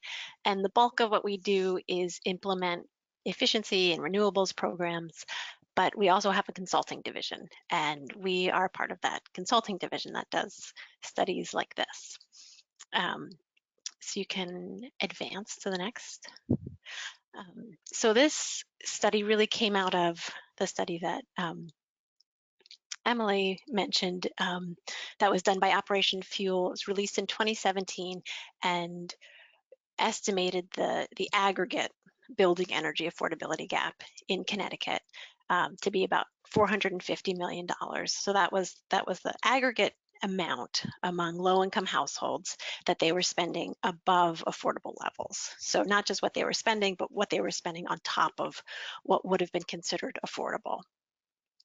And there are, existing programs to help close that gap. There's LIHEAP that provides fuel assistance. There's Solar for All and home energy solutions. And one of the things we were really interested in looking at this report was how those programs, how close they come to really filling that gap, or how much is left to do. And we, as Emily mentioned, we're also interested in adding transportation to the scope, partially because there are so few programs that explicitly or comprehensively address transportation, despite the fact that for most households, it's their second cost. It's second only to housing in terms of expenditures. And that kind of, we did a report in Vermont in 2016, I think, that looking at total energy, so total energy by household. And that was really the first time that we added transportation energy into thinking about household energy. And for this study, we expanded that even more to include total transportation costs, because kind of at the end of the day, your transportation energy costs are a relatively small part of the cost that it takes to get you where you need to go from the cost of your mobility. And I really think about energy affordability, transportation included in that, as important, not just to the ability of families to meet their monthly needs, their basic needs, but also their ability to save and build wealth. Next slide. So the scope of this study was to explore patterns in energy and transportation, burden, and affordability. We had 3 spending categories: building energy, so that's heating and electricity; transportation, as I mentioned, those were comprehensive transportation costs, so transit, fuel or gasoline, vehicle costs, maintenance, insurance, and that's kind of the, I'll talk a little bit more about it. That's sort of the probably the least reliable data, just because it's so variable. And then housing, we also considered housing. That was more just an added layer to the analysis. It's not like an in-depth study of housing affordability in Connecticut, but because housing costs are so inextricably linked to transportation costs and building energy costs, we included it. And we had 2 metrics that we used: burden, so that's spending expressed as a percentage of income, and then affordability gap, which is a dollar amount that's any spending that's on top of what would be considered an affordable level. So they're really kind of 2 sides of the same coin, but they can kind of paint together. I think they paint a really clear picture of affordability and the kind of the magnitude of what if you have a high burden, putting a dollar amount on it kind of gives you an idea of the magnitude of the affordability gap. Next slide. So these are the data sets that we used. For building energy, we used the LEAD tool, which is a map-based tool that was developed by DOE, I think with helpers and somewhat in collaboration with the Green Bank. It's the low-income energy affordability data set, I think. And it provides estimates of energy burden and energy spending by census tract. So this is a map of the 800 plus census tracts in Connecticut. So each tract contains a few thousand people, and that was our primary unit of study. So we looked at energy spending and income in each census tract in the state. For transportation, we used a similar tool, the Housing and Transportation Affordability Index. That's also a map-based tool that provides estimate by census tract of spending on transportation, and it also provides estimates of spending on housing.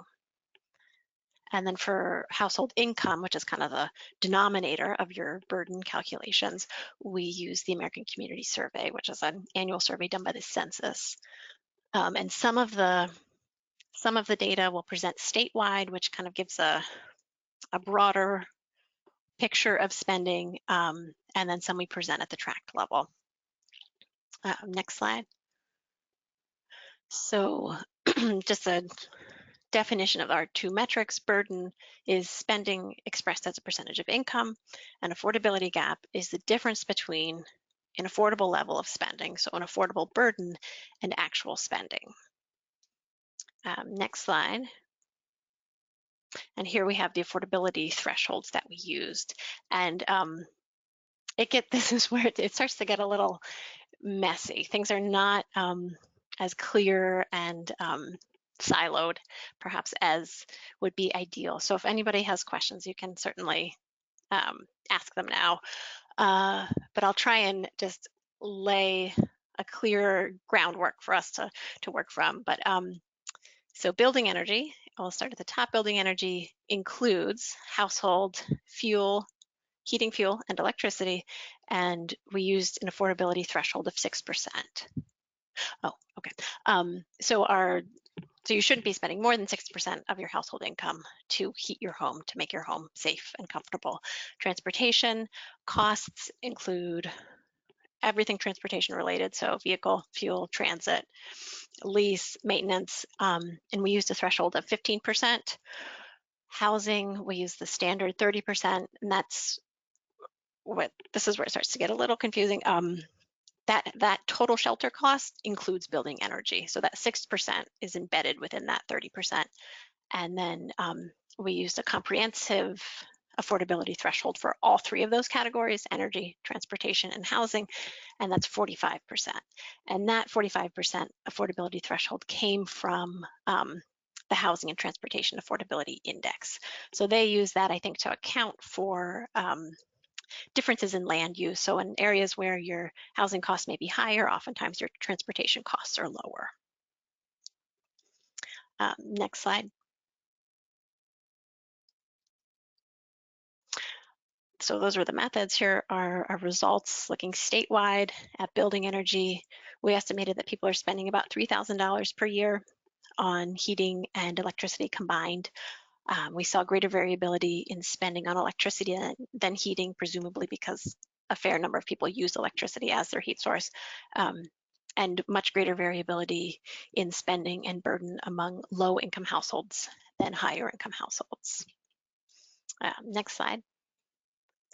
And this is a look at building energy spending or burden by income band. So on the y-axis, we have burden, and on the x-axis, this is state median income band. So this is looking statewide. Folks that are in that 0 to 30% income band are looking at building energy burdens in excess of 15 or 20%, and burden declines steadily as income increases. And you reach affordable levels around 60 to 80% of statewide median income. Next slide. And then just that red line is the affordability threshold of 6%. This is our maps of building energy burden and affordability gap. On the left, so this is each census tract in the state, and the clusters of blue, those are what I would call cold spots. So that's areas where building energy burden is under 3%, so well below affordable levels. The kind of pale blue areas are areas that are, between 3 and 6%, right about, I guess, where you would want your energy costs to be. And then the red areas, so clusters of red and the darker red, are hot spots. So that's areas where building energy burden is in excess of 6 and even 10% of household income. And you see pretty clear hotspots in Hartford, downtown Hartford, New Haven, Bridgeport, and you can advance one. I think so that if you look at Hartford County, you see a lot of blue, I think, in those suburbs, and it looks like the county's doing okay. But in the county's most densely populated area, by our estimates, you have 3,000 households that are highly burdened. So they're facing building energy burdens well over 6%, even over 10% of their annual income. And then on the right, we have affordability gap. So it's a similar map. It doesn't highlight the cold spots. So anywhere that energy costs on average are affordable in a census tract, it just appears as that pale yellow. But you still see the same kind of hot spots in downtown Hartford, but it puts a dollar amount on it.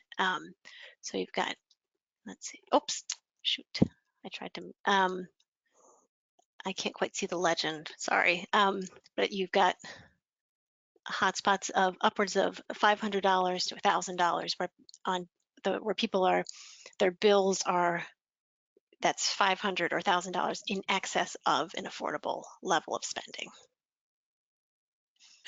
Next slide. We also looked at building energy affordability statewide. So this is, we have state median income band.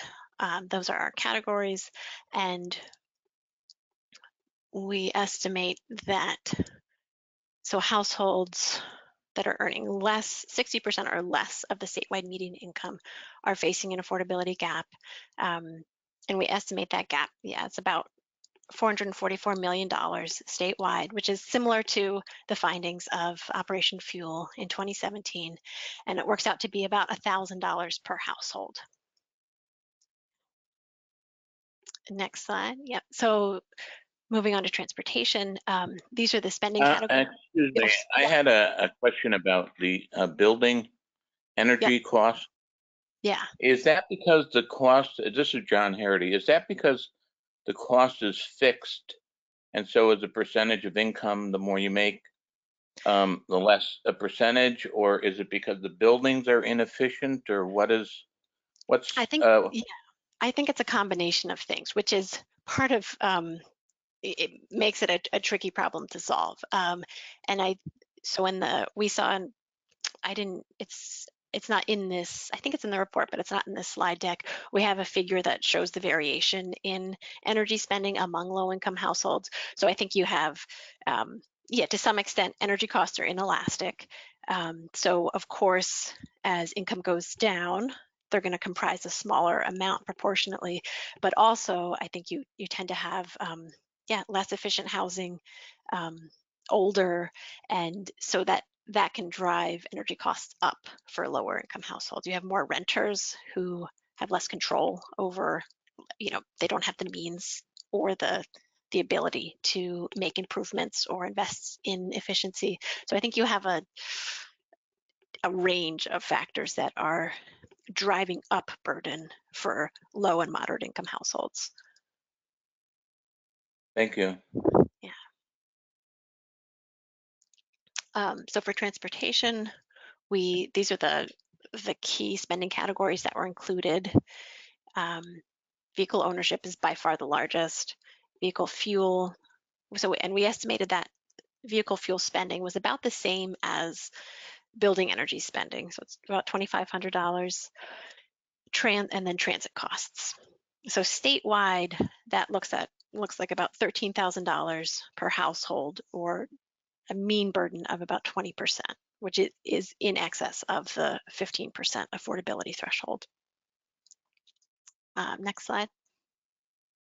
So the transportation maps look really different from building energy. The burden is, so again, this is a map by census tract, and the blue areas are clusters of areas that have a relatively low transportation burden. In this case, less than 10% of total household income. But we see that the highly burdened communities are pretty much everywhere. They're in rural areas, they're in urban areas. So it's just broad swaths of the state are deemed unaffordable in terms of transportation costs.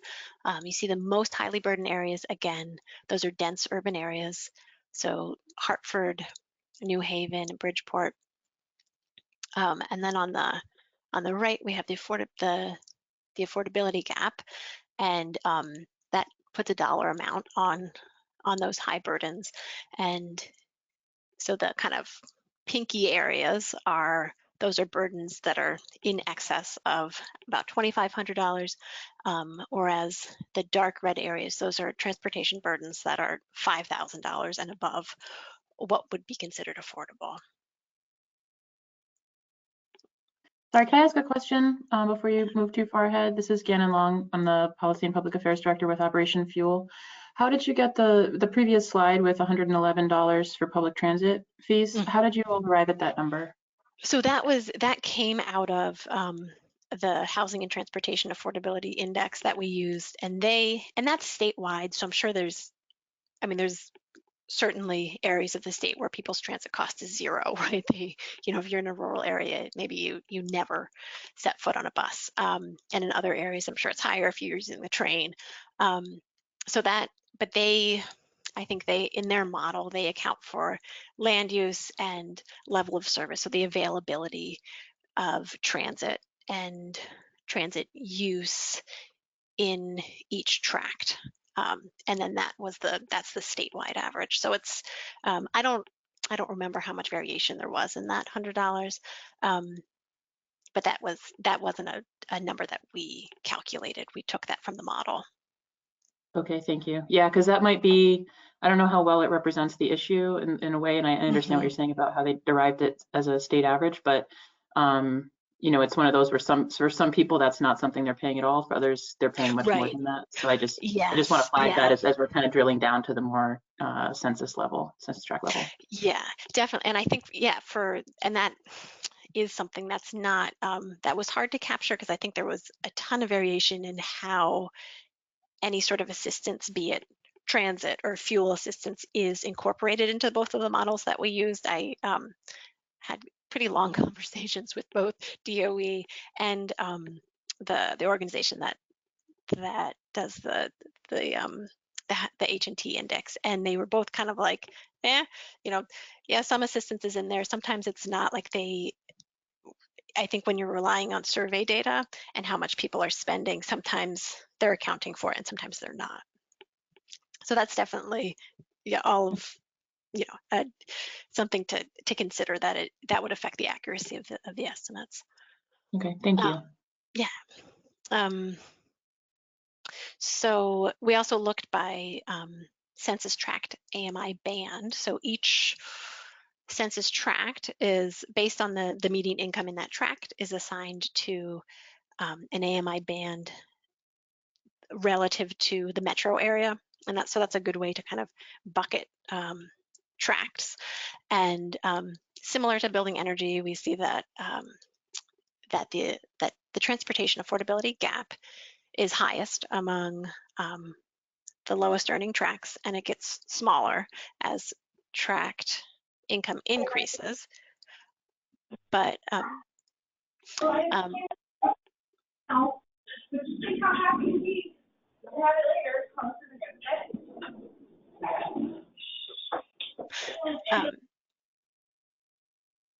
Go ahead, Justine. I muted them. Okay. So it sounds like my house, huh? But so what was most, I would guess I would say, troubling to me about this chart was that you really don't see affordable levels of transportation until you're at 100% of AMI. So transportation affordability is problematic for across multiple income bands, unlike building energy. And of course, there's exceptions. This is a really kind of just a broad, high-level swath. I'm sure there are higher-earning households that struggle with building energy, and but looking statewide, transportation affordability is pervasive. I'd say a pervasive problem. Next slide. And then this is energy, transportation, and housing costs layered. So this is kind of a using that 45% affordability threshold. And I think a lot of this map is driven by transportation costs, but you do see a different pattern that emerges. But similar to transportation, we've got unaffordability that is common in some of the rural tracts, but is most acute and clustered in those same urban areas. So in downtown Hartford and New Haven and Bridgeport, where that comprehensive affordability gap is in excess of $5,000. So when we look at spending, this is statewide, and it's very much, I think, in line with what you see nationally, where the number one cost is, so people are spending the most on housing. That makes sense. We've got energy kind of built into that, and then transportation costs, but the bulk of that transportation is vehicle costs by far. So if there was one way to make transportation more affordable, it is to reduce people's reliance on their vehicles, or to even reduce the need for a vehicle, which is not easy to do. I live in Vermont, in a very rural state, but by far that is the way to make the system more equitable and more affordable. Next slide. Oh yeah, so the total is $35,000 in spending on average, which is sizable. So this is, again, energy, transportation, and housing costs by and burden by income band. So this is by census tract income band. And so census tracts that are earning less than 60% of the metro area, their total burden is 68% for energy, transportation, and housing. And they've got, so in this figure, the blue is, we've got housing, building energy, and transportation stacked, and then the little green box on top is remaining income. So they've got about $1,000 left over for all other costs, food, daycare. medicine. And we really don't hit that 45% affordability threshold until 100 to 120% AMI. And this is a really quick overview of the low and moderate income solar program review that we did. And yeah, the good news is that the combination of solar and deep energy efficiency retrofits closes the affordability gap. So we estimated an average savings of $1,300 per household through the Solar for All program, which fills the average household gap as we estimated it and almost fills it. I think the 2017 Operation Fuel report estimated a gap of $1,400 per household. So I thought these results were really promising, and it's really about expanding that program. Next slide. Justine, just really a quick point here, and then let's wrap it up on the conclusions. This is a huge finding here. We've demonstrated through Posigen that through both efficiency and solar PV that we can close the affordability gap for our most needed, vulnerable communities. There's nothing short of like, this is a huge finding. So this is for people who own homes. We now need to start orienting ourselves to thinking about people who don't own, who rent. So let me just stop there and move on to the conclusions.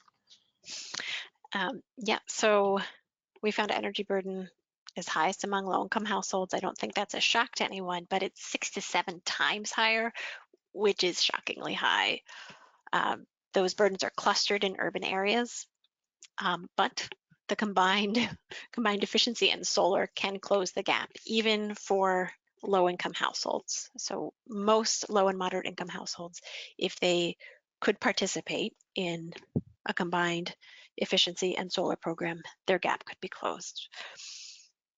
We saw transportation costs high across the state, like really high. And granted, I think there's so much variation in those estimates that many households probably aren't spending that much. But as a starting point of research, they were shockingly high. And so reducing those costs would be crucial to preserving affordability in the state. And the other I was surprised to see that a personal vehicle is needed almost everywhere for an acceptable level of mobility. So in order to get to work reliably, get to the doctor, get to the grocery store, you need a car even in the state's denser urban areas, according to the model that we use. And there might be some exceptions to that. I think that might be worth digging in a little deeper on, but I was surprised to see that. Next slide. So we have a few policy and program recommendations. How do we close the building energy affordability gap? I think we saw that expanding existing programs is a clear and obvious place to start. So we see that Solar for All has the potential to close that gap. How do we serve more households, and how do we expand to renters? That's clearly a segment of the population that isn't being served now. And I think we saw really clear areas to target. So we have these clusters in urban areas that are kind of hot spots of high burden. Those areas need more assistance. They need more programming. That would be a clear place to start providing more service. Next slide. And then for transportation, like a really different picture. I think the transportation affordability gap is so broad. It was present in rural areas and urban areas, and it spanned income bands. So clearly a kind of a suite of solutions is needed there.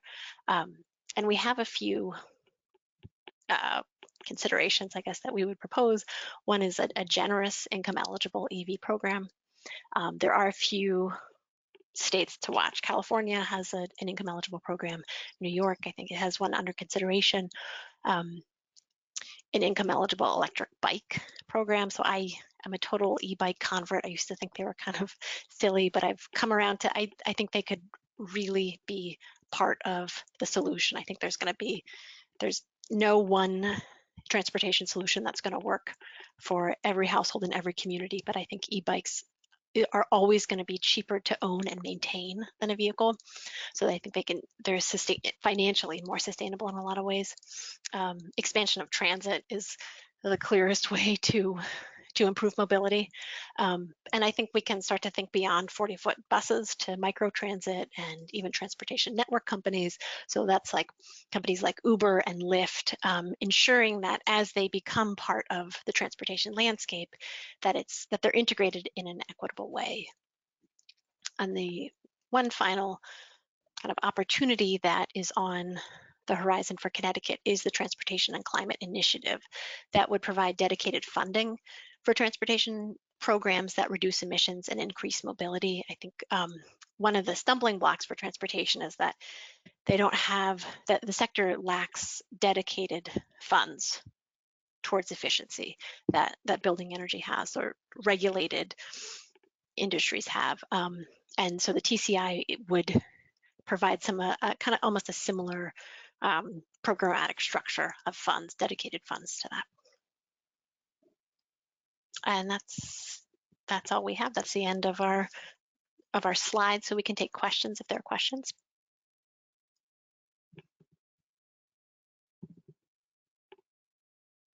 Hi, this is John Harity. I just have a brief comment, which is that, I mean, I don't think there's any question but that we need to go to electric buses in terms of carbon reduction. But I also think that the entire network of municipal and other transportation with buses needs a really great app so that wherever, because everybody has smartphones, and it should be that if you want to get someplace by bus, that you can just like say where you want to go and where you are, and it'll tell you where to wait for the bus and when the next bus is going to come. Because that's the biggest thing in terms of people that have a choice using the bus, is that sense of unreliability. Thanks. Yeah, this is Matt. If I could add to John's comment, I couldn't agree more. I live in New Haven, and having electric buses would be the best solution, but the next best is getting more ridership on the buses we have and taking cars off the road. And it's a pretty cheap fix to install GIS on these buses, and that would fundamentally change how people use them. In New Haven, we have two bus systems, the public one, and Yale operates one. And I can tell you, everyone who can use the Yale one does. There might be other reasons, but it's because they have an app, and it literally shows you where the buses are in real time. So you can time leaving your house in the middle of a cold day and be at the bus stop instead of going there and wondering, did I just miss it? When's it coming? And the state has promised to do this. So if we could push that. I know it's not really clean technology, but it is in the sense that it would increase ridership. Yeah, absolutely. I think that has been demonstrated by other transit agencies, that those real-time apps take away a lot of the drawbacks that people find with transit, especially the bus.